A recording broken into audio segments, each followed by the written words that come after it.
Bisaya, Bisaya, Bisaya, Bisaya, Bisaya, Bisaya. Bisaya Gyud.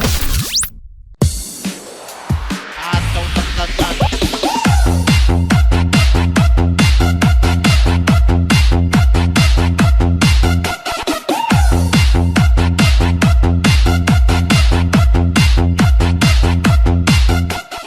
Mayong hapon sa mga kaigsunan natong Bisaya sa Luzon, Visayas ug Mindanao, lakip ang mga overseas Filipino workers.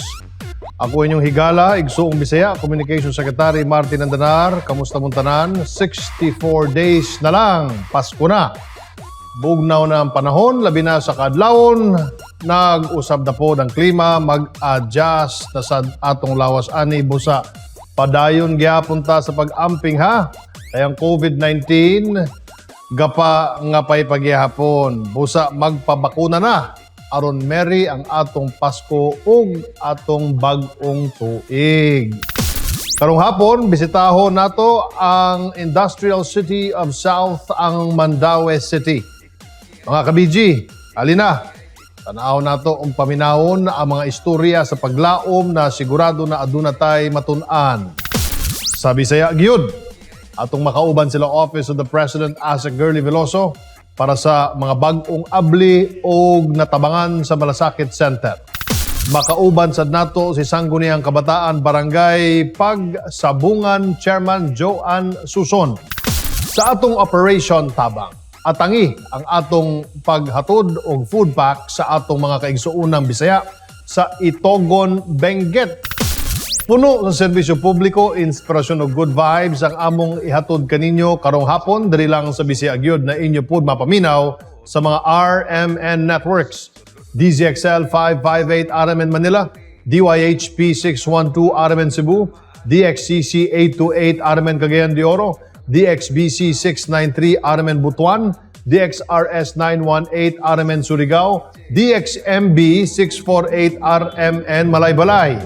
Ug makita sa RMN social media platforms, Bisaya Gyud Facebook page, pwede sad mo kontak sa Bisaya Gyud sa among hotline numbers 0908-850-1364, 0917-848-6469. Gyud News sa tanan.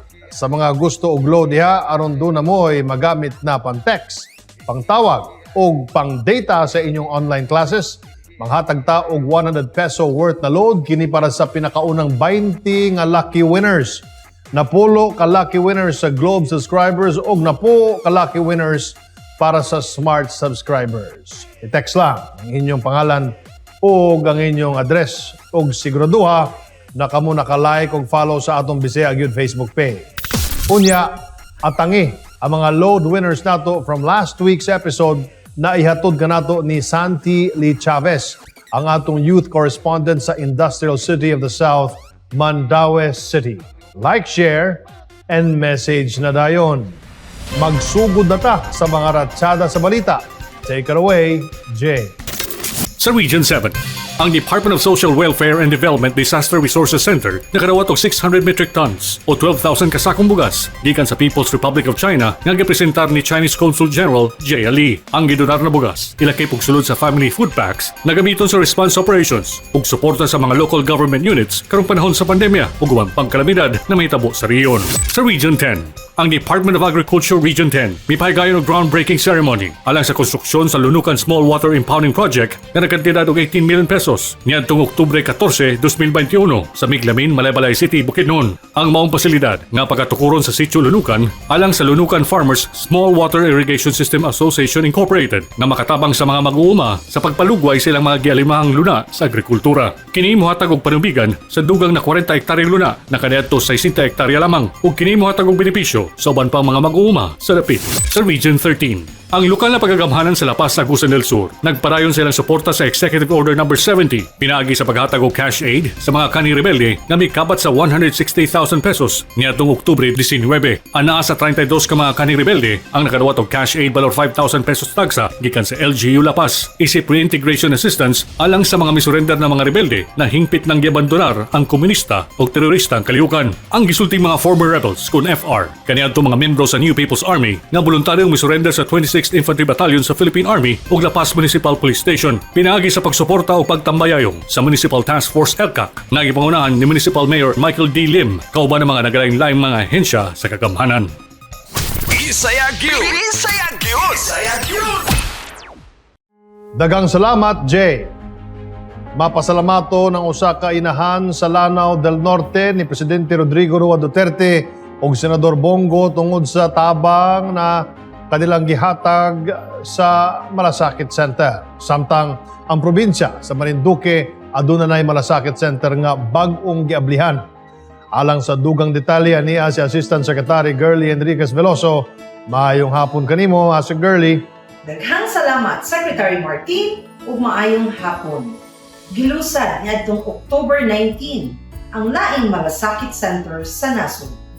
Personal na gitambungan ni Senator Christopher Lawrence Kuya Bongo ang launching sa 144th Malasakit Center sa Marinduque Provincial Hospital in Buak, Marinduque.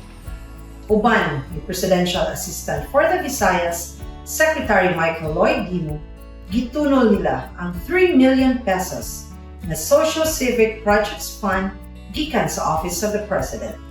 Makadawat usab ang hospital og 10 million pesos na medical assistance for indigent patients program gikan sa Department of Health. Mitambong usab sa launching sila si House Speaker Lord Alan Velasco, Marinduque Governor Presby Velasco ug Torrejos Mayor Lorna Velasco. Last Monday, gibisita usab ni Senator Bongo ug Secretary Michael Lloyd Dino ang Malasakit Center sa Cagayan Valley Medical Center dito sa Tugigaraw City. Mao kini ang ika-58 sa unang mga Malasakit Centers na natukod niadtong January 2020. Gitunol usab ang laing pundo gikan Social Civic Projects Fund gikan sa Office of the President. Naghatag o pahalipay si Senator Bongo ug milingaw sa mga pasyente o sa mga medical health workers sa hospital. Sa 144 ka Malasakit Centers nationwide, 78 ang naa sa Luzon, 29 sa Visayas ug 37 sa Mindanao. Samtang ang atong Malasakit Center beneficiary karong hapuna gikan sa Sultan Naga Dimapuro sa Lanao del Norte. Si Lorena Cabuena, 45 years old, magpasalamat kang Presidente Duterte ug Senator Bongo human natabangan ang tibuok nilang pamilya sa Malasakit Center. Ania si Lorena. Ako si Lorena Cabuena, 45 years old, nagpuyo sa Barangay Pikalawag, Sultan Naga Dimapuro, Lanao del Norte. Ako o ang akong pamilya nagpasalamat kay Presidente Duterte o Senador Bongo tungod sa ilang proyekto na Malasakit Center na gibutang sa Kapatagan Provincial Hospital, Lanao del Norte. Isa ako sa nakabenepisyo ani na programa kay tungod na admit ang akong anak o bana og minggawas kami sa hospital na wala joy na baryan. Gisagot sa Malasakit program. Mao kadto si Lorena Cabuena, ang atong Malasakit Center beneficiary gikan sa Sultan Naga Dimapuro, Lanao del Norte. That's our Malasakit Center update for this week. Kini si Assistant Secretary Enriquez Veloso. Mayong hapon. Bisaya Gyud! Bisaya Gyud! Bisaya Gyud! Daghang salamat sa imong Malasakit Center update, Asec Veloso gikan sa Office of the President. Og sa ato mga kababayan na nabalaka sa ilang hospital bills, pangita lang ang Malasakit Center Office sa mga pampublikong ospital sa tibuok nasod aron kamo matabangan. Pangako ni Pangulong Duterte ang komportableng buhay para sa mga Pilipino. Kaya tuloy-tuloy ang mga pamana ng pagbabago. Build projects, rehabilitasyon ng MRT3 at iba pang mga bagong trend. These are a testament that we have greatly eased the grueling experience of traveling and commuting. Skyway Stage 3 at mga proyekto magpapaluwag ng EDSA, Central Luzon Link Expressway, Cebu-Cordova Link Expressway at mga bagong expressway at highway, bagong terminal building ng Clark International Airport at iba pang airport projects, mahigit 29,000 kilometro na kalsada, mahigit 400 seaport projects, mga bagong tulay, rehabilitasyon ng naiya at wala ng laglag bala, at mahigit 6 na milyong trabaho mula noong 2016. Ito ang Duterte Legacy. Bisaya Gyud! Bisaya Gyud! Bisaya Gyud! Welcome back mga higala sa Bisaya Gyud. Kini inyong amigo Communication Secretary Martin Andanar. Ni-appeal ba mo sa atong load promo last week? Karong hapon, ihatod sa ato ni Santi Lu Chavez, ang atong youth correspondent gikan sa Industrial City of the South, ang mga swerting load winners na mi-appeal sa atong programa last week. Kinsa-kinsa sila. Santi.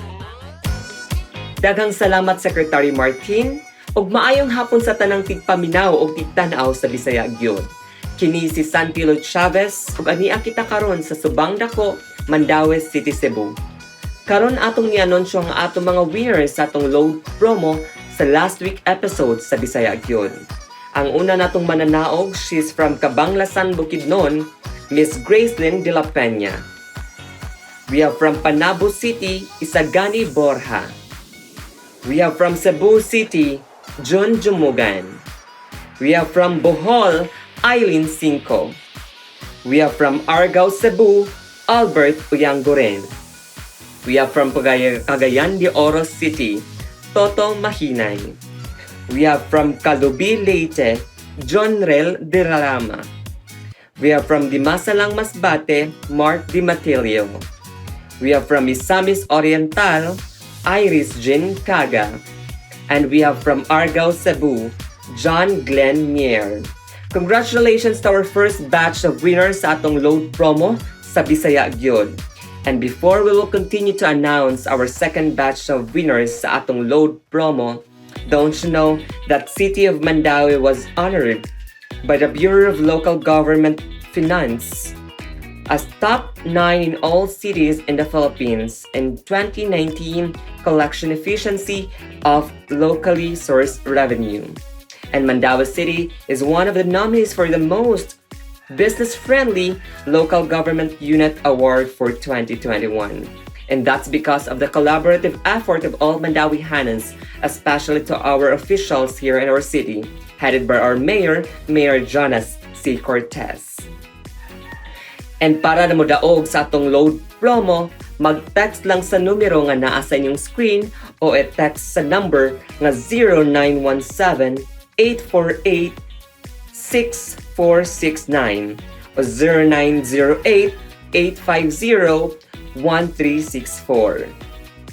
Karon atong ipadayon ang atong second batch of winners sa atong load promo sa Bisaya Gyud. We have from Cagayan de Oro City, again, Ms. Geraldine Piralicio. From Mandaue City, Marie Fabrique. We have from Baybay City, Leonida Galvez.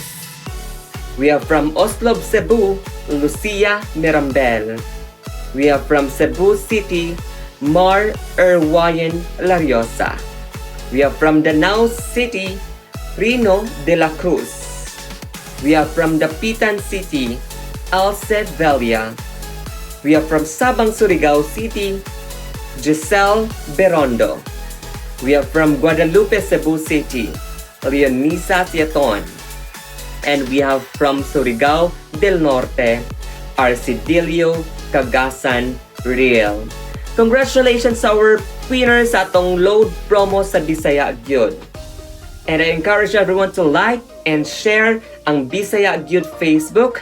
And this is Santi Lu Chavez, SK Chairperson of Barangay Subang Dako, Mandaue City. Back to you, Secretary Martin. Bisaya Gyud! Bisaya Gyud! Bisaya Gyud! Daghang salamat sa Gyud News, Santi. Ug sa atong mga load winners, congratulations kaninyong tanan. Bisaya Gyud! Bisaya Gyud! Bisaya Gyud! Sa atong Operation Tabang, ang atong pagatod og tabang sa atong mga kaigsuonang Bisaya na nabiktima sa kalamidad sa Itogon, Benguet. Let us watch this.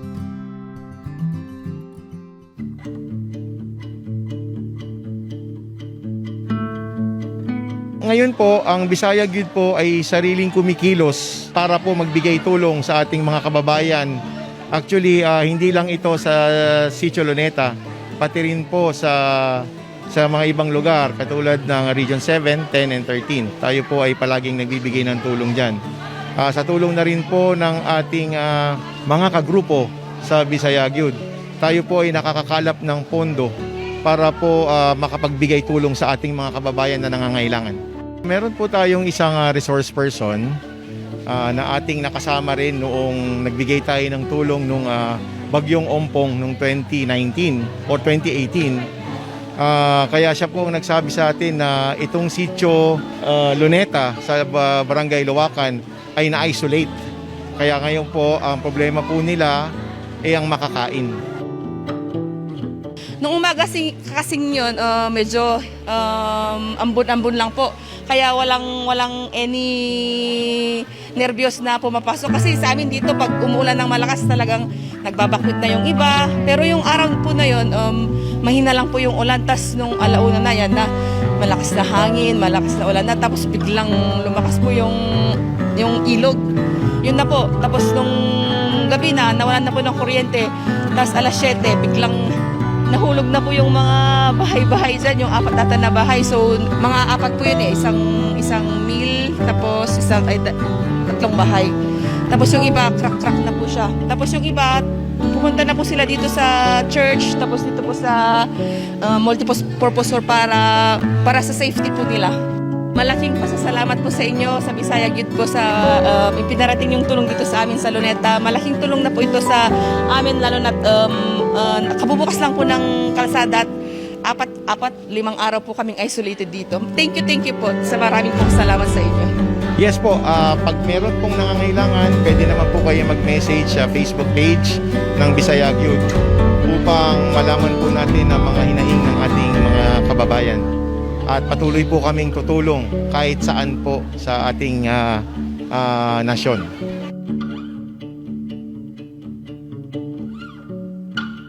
Bisaya Gyud! Bisaya Gyud! Bisaya Gyud! Ang kinaiya sa Bisaya, bisan asa mang dapit sa kalibutan, magpadulong o bisan unsa mang hagit ang atubangon, isog yun ng mubangon. Bisan asa man, dapita sa nasod, sa apariman o sa hulo, aniya pirmi ang Bisaya Gyud alang kaninyo, mga kabiji. Kinsa ba diay ang magtinabangay kung dili kita lang gyud, mga Bisaya Gyud. Bisaya Gyud! Bisaya Gyud! Bisaya Gyud! Sa atong pagbalik, makauban nato si Sangguniang Kabataan Barangay Pagsabungan Chairman Joane Suson. Tutok lang mga higala, we will be right back. Umarangkada na nga po ang Duterte Legacy Caravan dito sa buong rehiyon ng Visayas. At syempre, una po nating dinayo ang lalawigan ng Cebu. Sa pamagitan ng Duterte Legacy Barangayanihan Caravan, na ipapakita namin sa inyo kung ano ang nagawa at patuloy pang gagawin ng administrasyon para sa ikauunlad ng ating bansa. As we are in our tail end of our governance, may you continue to support us in the Duterte administration in fulfilling our promises of bringing the government closer to the Filipino people and providing a comfortable life for all. Muli, ihinahatid namin sa inyo ang mga legasiya ni Pangulong Rodrigo Roa Duterte. Embrace it, make use of it, and build on it. Unang mga bayan na pinuntahan ng PCOO team ay ang mga bayan sa Mactan, kabilang dyan ang Lapu-Lapu City at ang bayan ng Cordoba. Dinaluhan po ito ng mga local government officials, mga kababayan nating Bisaya at mga partner natin na ahensya. Kitang tanan dinhi sa Cordoba, dakong beneficiary sa legacy ni President Duterte. And we are very grateful to President Rodrigo Duterte sa tanan niyang ihatag nga mga kaayuhan diri sa amo ang lungsod sa Cordova. Kung mahimo pa lang mo extend si President Digong, no? Tanang proyekto nga mga dinagpo, especially number 1, our third bridge. Kung dili tungod ni President, di na mahitabo ang third bridge. Ever since the Duterte administration started, the Lapu-Lapu City has been reaping the benefits of its good governance and programs. Talaga na nga namang kakaiba ito pong Duterte Legacy Caravan natin ngayon dahil bukod sa information drive, meron din pong hatid ng mga serbisyo ang atin pong mga partner agencies. Kabilang dyan yung DOLE, DSWD, NCIP, DPWH, PNP at iba pang ahensya ng gobyerno na nagtulong-tulong para iparamdam sa ating mga kabayan ang totoong serbisyo ng Duterte administration. You don't have to go to one office to another just to get assistance. In Malasakit Center, it is already a one-stop shop, meaning to say, naa dinha ang mga ahensya nga makahatag og assistance.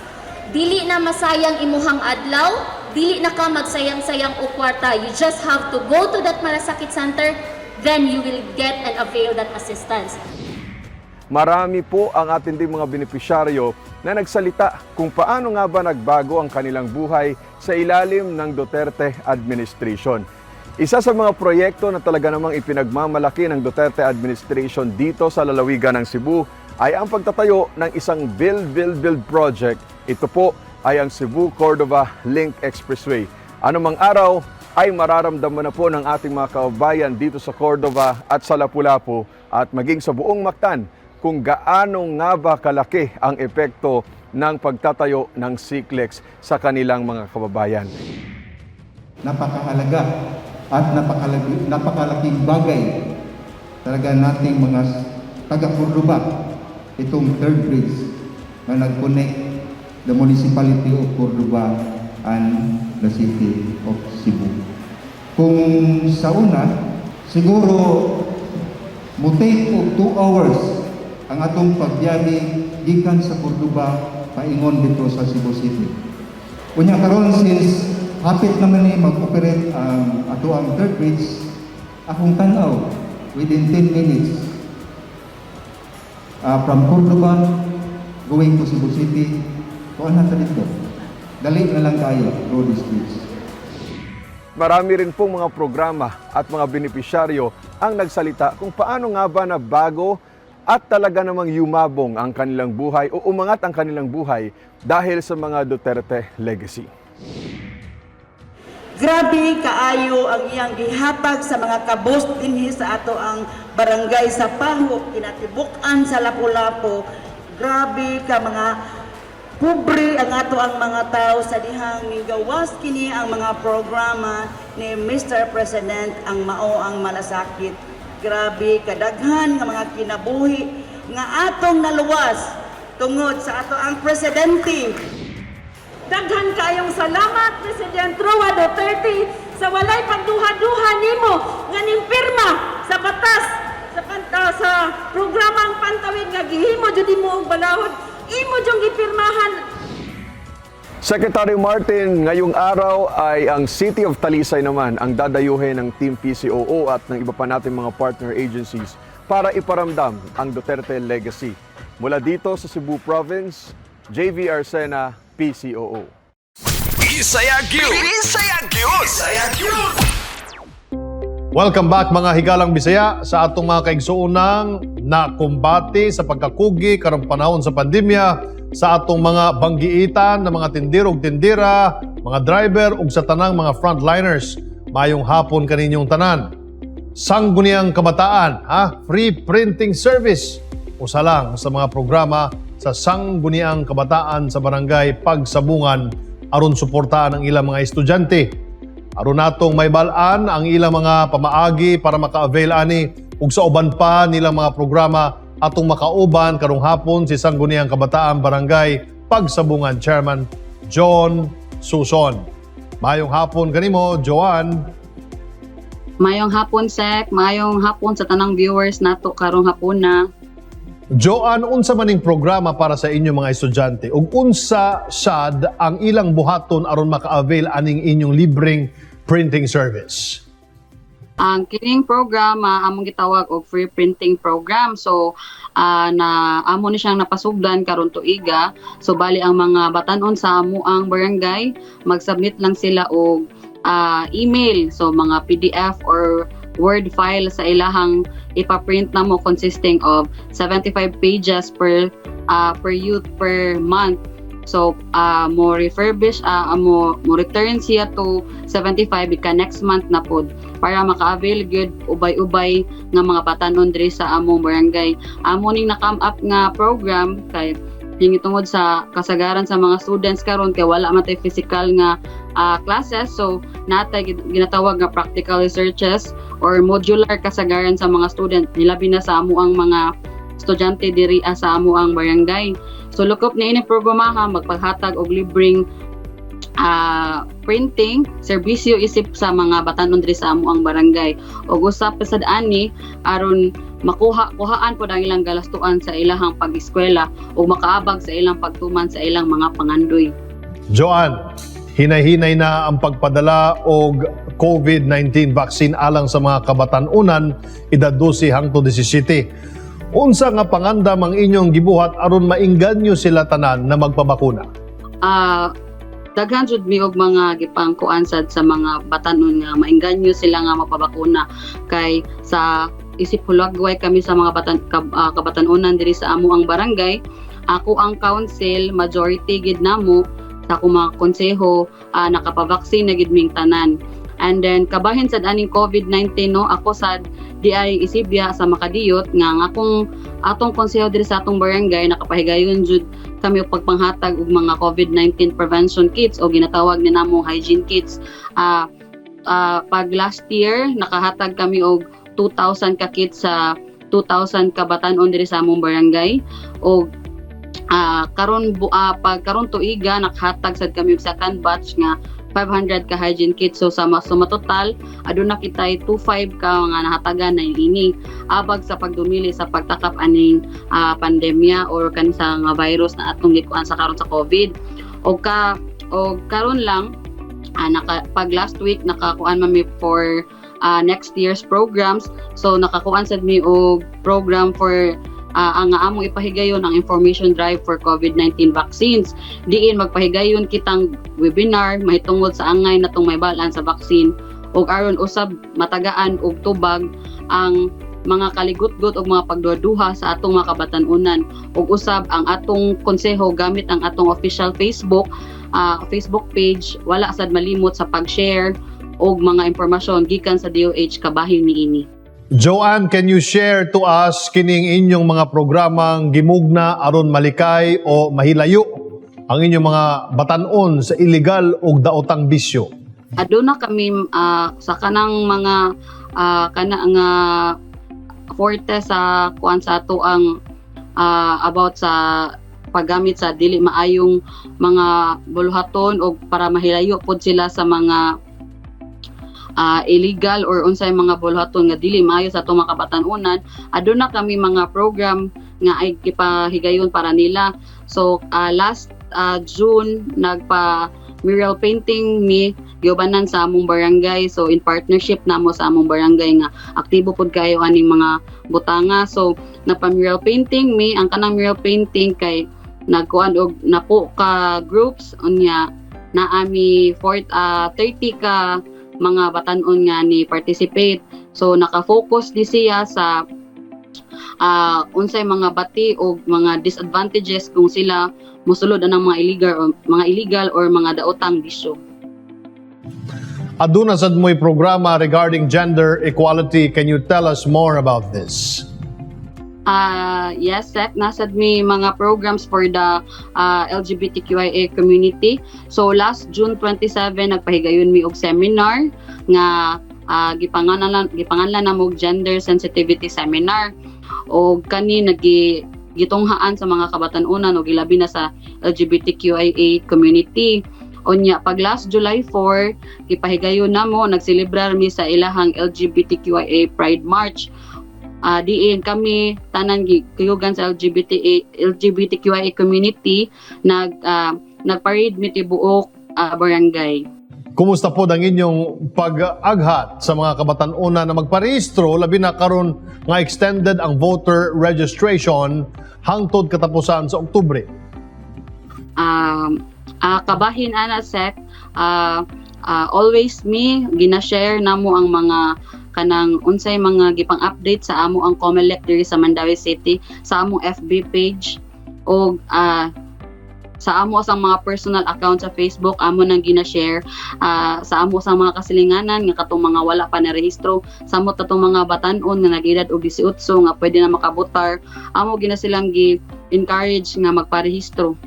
Joane, unsa na lang imong mensahe sa mga kabatan-unan sa barangay Pagsabungan ug sa kinatibuk ang Mandaue? Usar gid ako ang mensahe alang sa tanan nato kabatan-unan no. Kami sa tagsa-tagsa namong konseho nang hinaot nga suportahan o magkuyog kita sa paglambo niining mga programa nga among mapatuman. Giya mapatuman og tumanon pa. Dili lamang kini para sa amo ang pagtuman, dili pod kayo ingon sang inyuhara atoan ning tanan. So wala mi diri SK kung wala sad ang among mga kabatan-unan diri sa among barangay. Labi na karon sa panahon nga pandemya, gilangya usab sa atong konseho ang mga programa o aktibidades nga makapahatag, makaabag ug makaagak kanato sa pagsulbad niining panglawas nga krisis. Busa balikon ko, mapadayon kita og padayon sa pag-uswag kabatan-unan. Daghang salamat. Daghang salamat sa Sangguniang Kabataan Barangay Pagsabungan, Mandaue City Chairman Joane Suson. Bisaya Gyud! Bisaya Gyud! Bisaya Gyud! Mga higala, diri natapos ang inyong programang kanunay andam motabang sa atong mga kaigsuonang Bisaya. Daghang salamat sa atong nakauban, si Office of the President Asec Enriquez Veloso, si Sangguniang Kabataan Barangay Pagsabungan Chairman Joane Suson, ug sa atong Bisaya Gyud Youth Correspondent gikan gyapon sa Mandaue City, si Santi Luchavez. Magkita na sadta sunod Sabado diri lang sa Bisaya Gyud na inyo madunggan sa DCXL 558 Armen Manila, DYHP 612 Armen Cebu, DXCC 828 Armen Cagayan de Oro, DXBC 693 Armen Butuan, DXRS 918 Armen Surigao, DXMB 648 RMN Malaybalay. Ug makita sa social media platform sa Armen Facebook ug Bisaya Gyud Facebook page. Palihog sad og like, follow, share, and message sa among Bisaya Gyud social media accounts. Facebook page at Bisaya Gyud PH, Instagram Bisaya Gyud, ug subscribe, share, and comment sa among YouTube channel sa Bisaya Gyud. Pwede sad mo kontak sa Bisaya Gyud sa among hotline number 0908-850-1364, 0917-848-6469. Ako, ang inyong higala, igsuong Bisaya, Communication Secretary Martin Andanar. Mag-amping pirmi, mag-ampo, ug magkita-kita tag-usab mga bay, diri lang sa Bisaya Gyud. Bisaya, Bisaya, Bisaya, Bisaya, Bisaya, Bisaya. Bisaya Gyud.